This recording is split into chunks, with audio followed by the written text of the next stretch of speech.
আসসালামু আলাইকুম ওয়া রাহমাতুল্লাহি ওয়া বারাকাতুহু। সবাইকে শুভেচ্ছা এবং অভিনন্দন।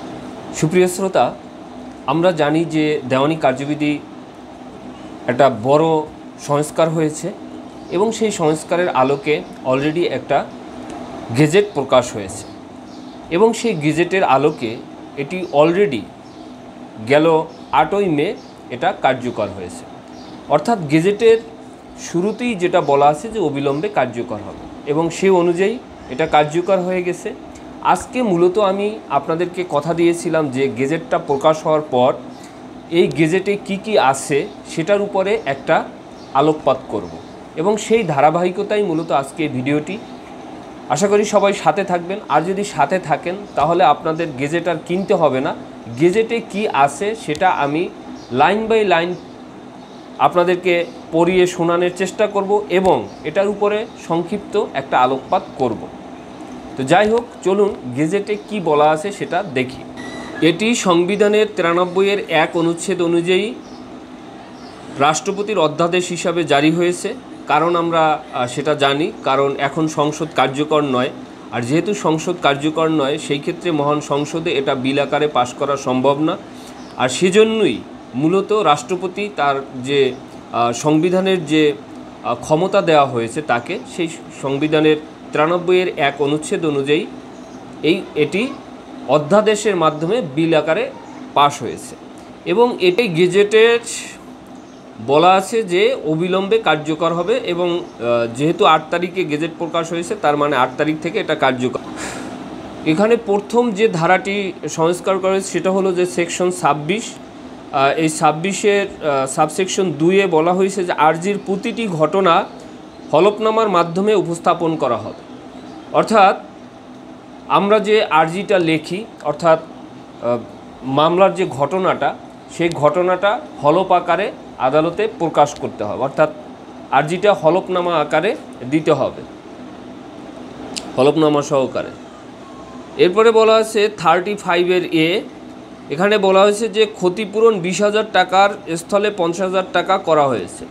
অর্থাৎ আমরা জানতাম যে আগে যদি কেউ মিথ্যা সাক্ষী দিত অথবা অর্থের মামলায়, সেই ক্ষেত্রে সাধারণত 20,000 টাকা জরিমানা করা হতো। তো সেই জরিমানাটা এখন বাড়িয়ে 50,000 টাকা করা হয়েছে। এখানে 56 যে সেকশন, সেখানে টাকার মামলায় মহিলাকে গ্রেপ্তার করা যাবে না। এটা আগেও ছিল, মহিলাকে গ্রেপ্তার করা যাইতো না, কিন্তু সেইটার সাথে আরও সংশোধনী আনা হয়েছে যে মহিলা কথাটির পরিবর্তে বৃদ্ধ, অসুস্থ, গর্ভবতী, তারপরে যারা সাধারণত মা অর্থাৎ সন্তানকে দুগ্ধ পান করান এরকম মাদেরকেও অ্যারেস্ট করা যাবে না। হ্যাঁ, অর্থাৎ আগে যে মহিলা কথাটি ছিল সেই মহিলা কথাটির সাথে এখন নতুন করে অ্যাড হয়েছে যে যারা অক্ষম এবং বৃদ্ধ, সেটা পুরুষ হোক আর মহিলা হোক, তাদেরকেও সাধারণত এই অর্থের মামলায় অ্যারেস্ট করা যাবে না। আগে 94 ধারায় ডিগ্রি কিভাবে জারি হতো সেটা বলা ছিল, সেখানে এখন অ্যাড করা হয়েছে এইটা যে ডিগ্রি জারি সে আগের যে পুরনো নিয়ম সেটা না, এখন নতুন করে সরাসরি নির্বাহী যে ব্যবস্থা আছে অর্থাৎ নির্বাহী কোর্ট, সেখানে আদেশ দেওয়া হবে অর্থাৎ ডিসি কোর্টকে, এবং সে অনুযায়ী সে এসিল্যান্ডের মাধ্যমে সরাসরি সেই জমি উদ্ধার করে দিতে পারবে। অর্থাৎ আগে যেরকম দেওয়ানি আদালতে আমরা মামলা করলে রায় পাওয়ার পর আবার সেই রায় কার্যকরের জন্য অর্থাৎ ডিগ্রি পাওয়ার পরে ডিগ্রি জারির জন্য মামলা করা লাগতো, সেই ডিগ্রি জারির মামলার দরকার নেই, রায় পাওয়ার পরে সাথে সাথে ওই অর্ডারটা ডিসির কাছে ফরওয়ার্ড করে দিবে এবং সেখান থেকে এসিল্যান্ড হয়ে আপনাকে এসিল্যান্ডের মাধ্যমে থানা পুলিশের মাধ্যমে আপনার জমি আপনাকে বুঝিয়ে দেওয়া হবে। অর্ডার 5 এবং রুল 9-এর 3 এখানে অ্যামেন্ডমেন্ট আনা হয়েছে যে আগে আমরা জানতাম যে সমন সাধারণত ডাকে পাঠানো হতো অথবা জারিকারক সরাসরি যাইও জারি করতে পারতো, এইরকম করে সমন জারি করা হতো। এই যে সামান্য এইভাবে জারি হতো সেটাকে একটু পরিবর্তন আনছে, অর্থাৎ এখন SMS অথবা ইমেল অথবা হোয়াটসঅ্যাপ এগুলোর মাধ্যমে আপনার সমন জারি করা যাবে। তবে এখানে একটা ইম্পর্টেন্ট জিনিস আছে, সেটা হলো যে যদি আদালত মনে করে, অর্থাৎ এটা আদালতের সন্তুষ্টির উপরে। কারণ এটা এখন আপনারা অনেকে প্রশ্ন করবেন যে কেন SMS দেয়া যাবে না বা কেন এটা হোয়াটসঅ্যাপে করা যাবে না। দেখুন, আপনি মামলা করবেন, সেই ক্ষেত্রে আপনি যদি বিবাদী সকল ডেটা যদি আনতে পারেন তাহলে সেটা সম্ভব। কিন্তু দেখা গেল যে আপনি বিবাদীদের সকল ডেটা আনতে পারলেন না, শুধু জানেন যে সে অমুক জায়গা থাকে, অমুক জায়গা তার বাড়ি, অমুক ডাকঘর, এগুলি, কিন্তু তার ফোন নাম্বার, তার ইমেল, তার হোয়াটসঅ্যাপ নাম্বার এগুলি আপনার জানা নাই। তা সেই ক্ষেত্রে কোর্ট কিভাবে মনে করেন তাকে ইমেল করবে বা হোয়াটসঅ্যাপ দিবে বা ফোনে মেসেজ পাঠাবে? তো সেটার জন্য আপনারও কিছু রেসপন্সিবিলিটি আছে, অর্থাৎ যে মামলা করবেন সে যদি এই ডেটাগুলো যদি আনতে পারেন, এই তথ্যগুলো, তাহলে মনে করেন এগুলি সম্ভব। এই জন্যই মূলত এটা কোর্টকে অনেকটা স্বাধীনভাবে কাজ করার জন্য আদেশ দেওয়া হয়েছে, যে এটা কোর্ট তার স্বেচ্ছাধীন বলে, অর্থাৎ স্বেচ্ছাধীন যে ক্ষমতা, সেই স্বেচ্ছাধীন ক্ষমতার মাধ্যমে সেটা প্রয়োগ করতে পারবে, অর্থাৎ কোনটা ভালো হবে সেটা। এরপরে অর্ডার 9 রুল 13 এখানে বলা আছে যে একতরফা ডিগ্রি রদের আবেদন করা যাবে মাত্র একবার, অর্থাৎ একতরফা ডিগ্রি রদের আবেদন আগে একাধিকবার করা যেত, কিন্তু এখন সেটা একবারের বেশি করা যাবে না।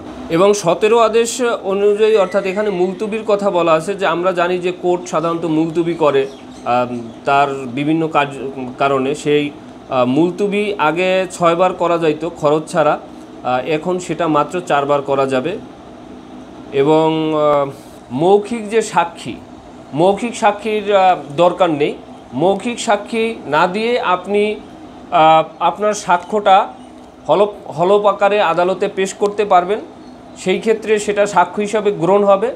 শুধু আপনাকে উপস্থিত থাকতে হবে জেরা এবং পুনঃজেরার ক্ষেত্রে, অর্থাৎ যখন জেরা হবে তখন আপনাকে সশরীরে কোর্টে হাজির হতে হবে, কিন্তু এর আগে আপনি সাক্ষীতে আপনার সাক্ষ্যটা যদি হলফ আকারে দেন লিখিতভাবে, তাহলে সেটা আদালতে গ্রহণ করা হবে, অর্থাৎ আদালতে গ্রান্টেড হবে। এরপরে আমরা জানি যে আদালতে ইয়ার জন্য চূড়ান্ত শুনানির জন্য সাধারণত 5টি মামলা রাখা হতো, তো সেটা এখন বাড়িয়ে 10টি করা হয়েছে।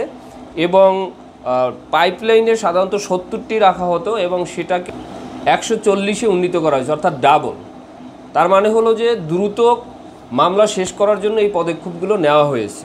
এবং আমরা জানতাম যে আগে ডিগ্রি জারি করার জন্য সাধারণত যদি আমি আপিল করতাম, সেটা উচ্চতর আদালত বলতে জেলা জজের কাছে অথবা আপনার হাইকোর্টে, সেই ক্ষেত্রে আবার ওই ডিগ্রি জারির জন্য কিন্তু যে আদালত প্রথম যে বিচারটা শুরু সেই আদালতে আবার রিমান্ডে পাঠানো হতো, অর্থাৎ মামলাটা পাঠানো হতো সেই ডিগ্রি জারির জন্য। এখন সেটার দরকার হবে না। এখন সরাসরি যদি হাইকোর্টে যদি নিষ্পত্তি হয় তাহলে হাইকোর্ট থেকেই সরাসরি জারি করা যাবে। যদি আপনার জেলা জজের কাছ থেকে যদি নিষ্পত্তি হয় তাহলে জেলা জজের কাছে, অর্থাৎ এক কথা হলো যে যেখানেই এই মামলা নিষ্পত্তি হবে সেখান থেকেই সরাসরি এটা জারি করা যাবে। সেটার জন্য জারির জন্য আলাদা কোনো মামলাও করতে হবে না, বা ওই যে জারি যে আদালত, নিম্ন আদালত, সেখানেও যেতে হবে না। সুপ্রিয় শ্রোতা, তাহলে এই ছিল মূলত গেজেটের একটা সামারি আলোচনা, অর্থাৎ যে মেজর জিনিসগুলো পরিবর্তন করা হয়েছে সেগুলো আপনাদের সামনে ছোট করে উপস্থাপন করার চেষ্টা করলাম। তো অবশ্যই অনেকে হয়তো এটা নিয়ে আরও অনেক প্রশ্ন থাকতে পারে বা অনেক জানার থাকতে পারে, সেজন্য আপনারা আমাকে ফোন করতে পারেন অথবা কমেন্ট করতে পারেন অথবা মেসেজ করতে পারেন। আমি চেষ্টা করব আমার তরফ থেকে যতটুকু সম্ভব আপনাদেরকে সে সাহায্য করার। তো আজকে এই পর্যন্তই। সবাই ভালো থাকবেন, সুস্থ থাকবেন, আর এই চ্যানেলটির সাথেই থাকবেন। আসসালামু আলাইকুম ওয়া রাহমাতুল্লাহি ওয়া বারাকাতুহু।